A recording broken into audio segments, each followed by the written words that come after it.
Well, hello everyone, and welcome to the first installment of a lecture series on the Industrial Revolution.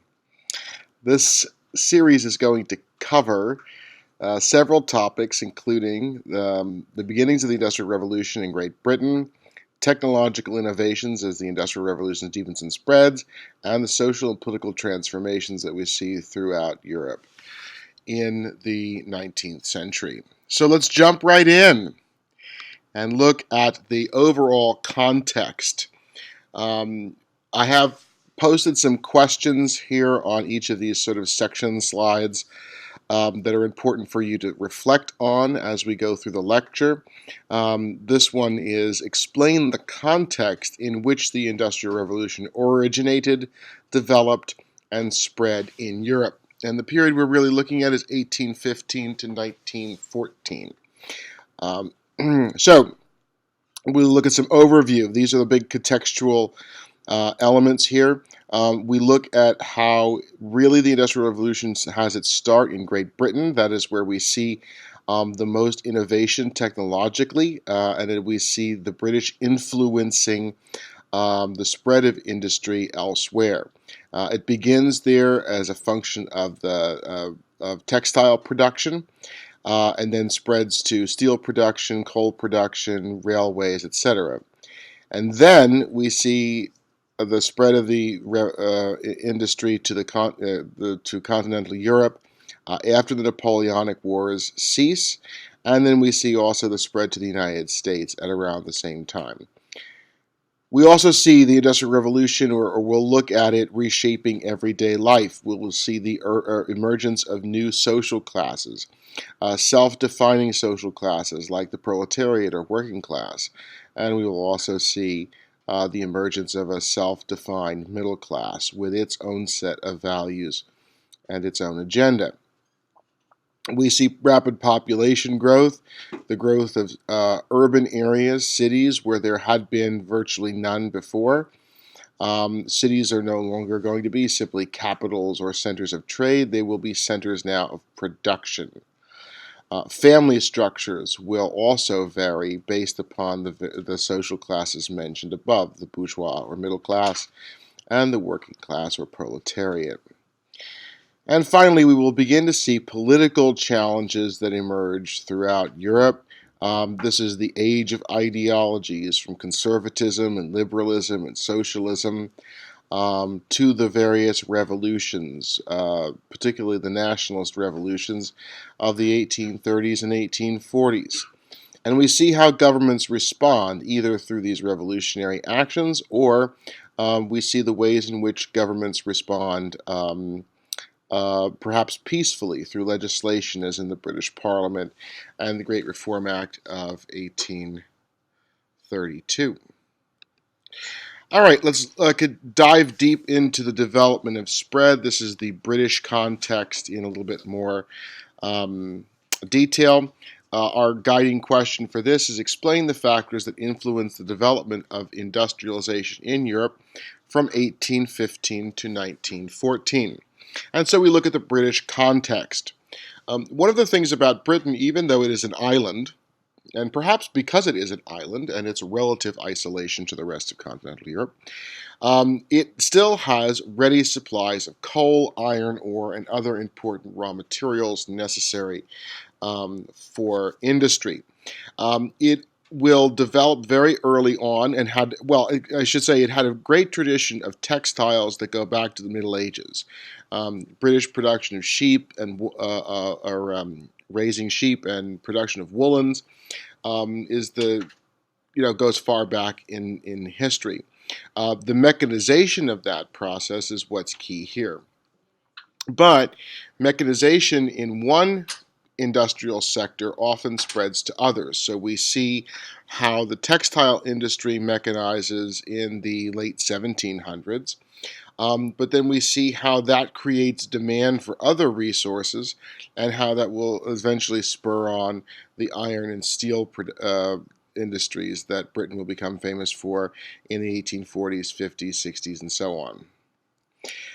Transportation is also something that is unique to the British context. There were private developers who were very interested in developing some of the first canals, linking important trade points to the pit heads of mines and so on.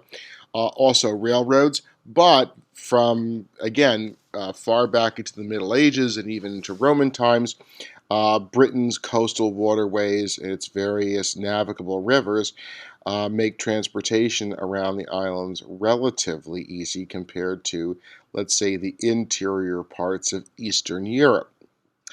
There is also a limited sense of democracy in Britain, which is helpful.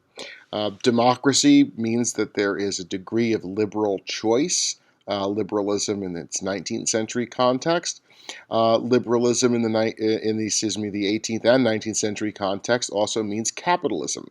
So you have a lot of smaller landowners, the gentry class, who are interested in making money, and they will legislate through Parliament easier access to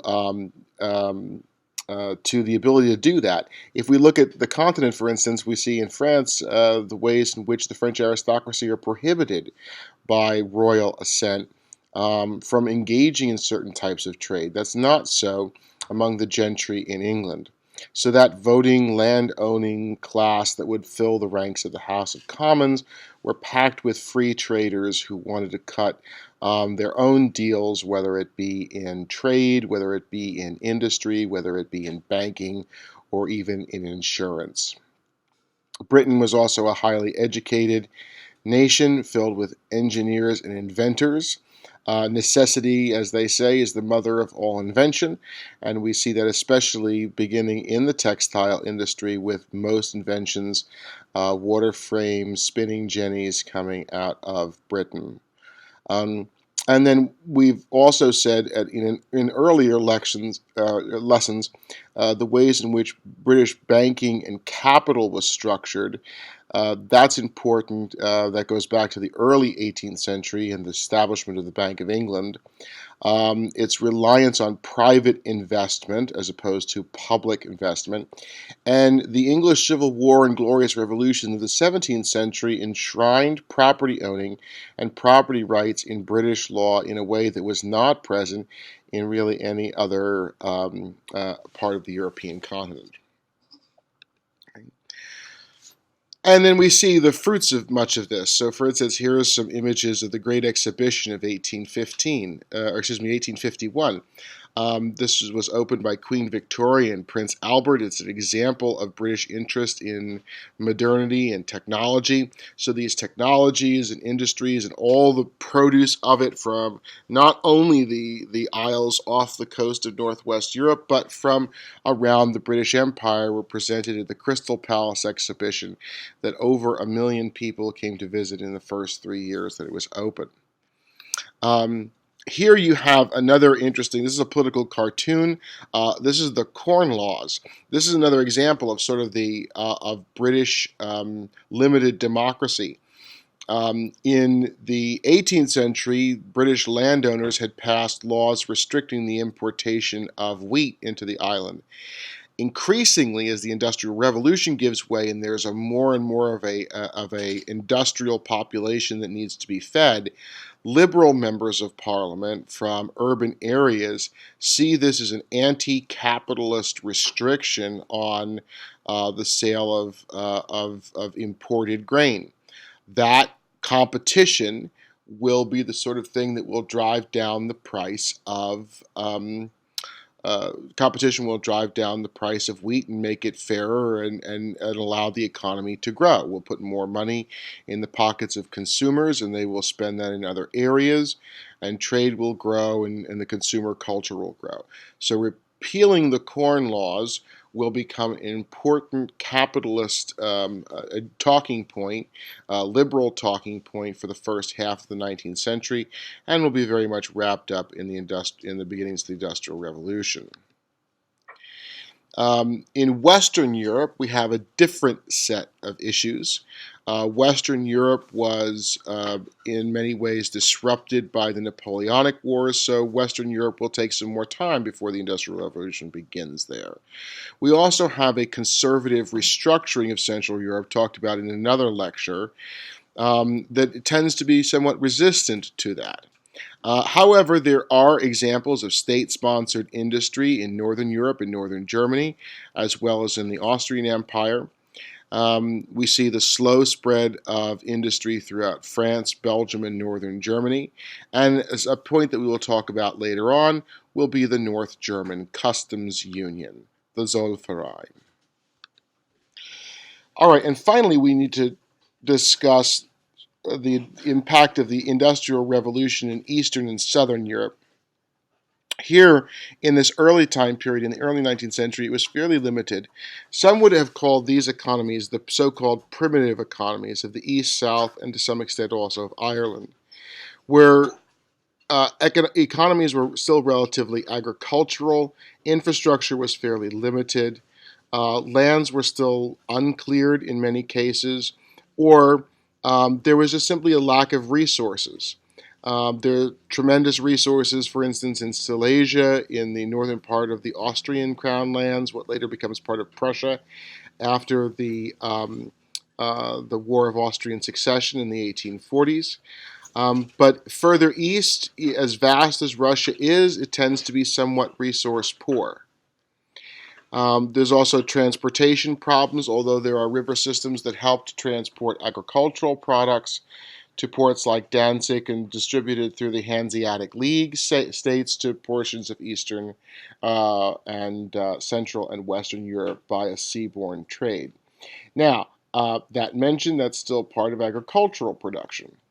We also see landholding tenure issues that can inhibit the production of an agricultural revolution as a necessary first stage to an industrial revolution. Landholding patterns in Western Ireland, for instance, prior to the 1840s, were for increasingly smaller plots of land that were unsustainable to produce enough food for even the smallest of families. Most Irish plots in the western part of the island were large enough perhaps to raise a pig and to some extent plant some potatoes, and that was it, and then therefore it became a monoculture. So that when the potato blight came in the 1840s and destroyed that crop, millions of Irish died, millions of Irish emigrated out of Ireland to other parts of the English-speaking world, and the population of Ireland dropped by nearly one half, from 8 million in the 1830s to 4 million by 1850. So it was nothing short of a demographic catastrophe. Other aspects of this sort of primitive economic system, a holdover, if we shall we say, from the Middle Ages, will be serfdom in Russia, a non-free labor system. And many would argue, as Karl Marx did in 1848 in his Das Kapital, that Russia had one of the most primitive economies of all of Europe, that it was backward because it had not even reached a stage of kind of proto-capitalism. It was still essentially a medieval economy, a mixed medieval and slave economy. I do want to go back to one thing and one other point about the Irish potato famine. We have to remember that by the 1830s, by 1801, in fact, Ireland was part of Great Britain. And the sort of the paradox of the potato famine is the country that we have talked about most as the leader of the Industrial Revolution is the one that as it's climbing that industrial summit, as it's becoming one of the most advanced nations in the world. By the 1840s, British navies are already engaging Chinese imperial fleets, defeating them in the Opium Wars and opening up parts of China to British trade, whether the Chinese like it or not. So clearly, by the 1840s, already a global superpower, and yet it is the one country on the face of the earth in which a stunningly horrendous famine occurs. So a little bit of food for thought as we begin our discussion of the Industrial Revolution and how it first grows in Britain and spreads to the rest of Europe. It will create a world of haves and have-nots, of people who have experienced great prosperity as a result of industrialization, and those areas that will lag behind. But for now, thank you very much, and I look forward to the next recording.